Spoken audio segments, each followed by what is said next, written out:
রে বা এগুলো আমলা কলা কলা রে বা কলা হ্যাঁ কলা মিষ্টি হবে তো গ্যারান্টি বাপ বড় ভালো মিষ্টি হবে। কি একটা খাই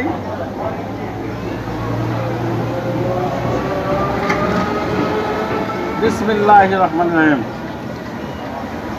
বাপু এই কলা সামনে রোজা না, ইফতারের সময় মানুষ খুব খাবে। হ্যাঁ ওই তো কলা ব্যবসা ধরেছি বাবু। হ্যাঁ চলো বা হ্যাঁ দুই চামচ দিলাম আর কলা নাই, কারণ কি? আর একটা দিবেন? হ্যাঁ খাও খায় দেখো এখানে কলা খায় যাও। ওই 30 টাকা নেবেন না, বেশি দেবো লাগে।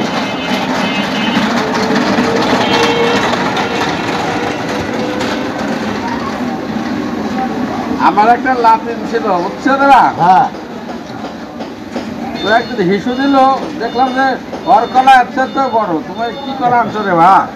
একদম ভালো কলা করে লাগে বাবু রে।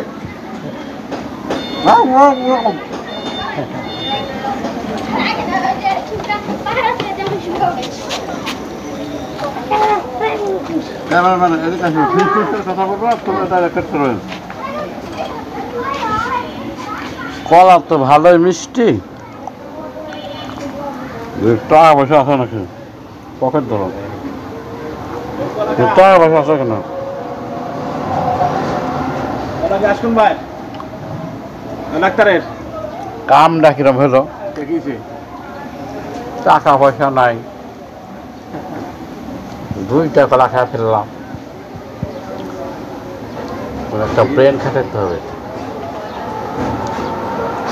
শয়তান আগে তাড়াইলে টুপের মধ্যে বলে শয়তান থাকে।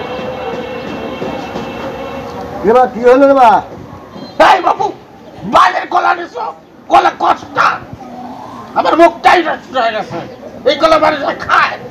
দেখ বাবু তোর কলাই নেবো না। সব বাস করে দাও তুমি এলা মানুষ, মুখে দাড়ি মাথার টুপি, এখন কলা খায়া কত কলা কষ্টা। আল্লাহ তুমি আর বিচার করো আল্লাহ। আল্লাহ তোমার কাছে আমি অধিকার করলাম, আল্লাহ বিচার করো আল্লাহ।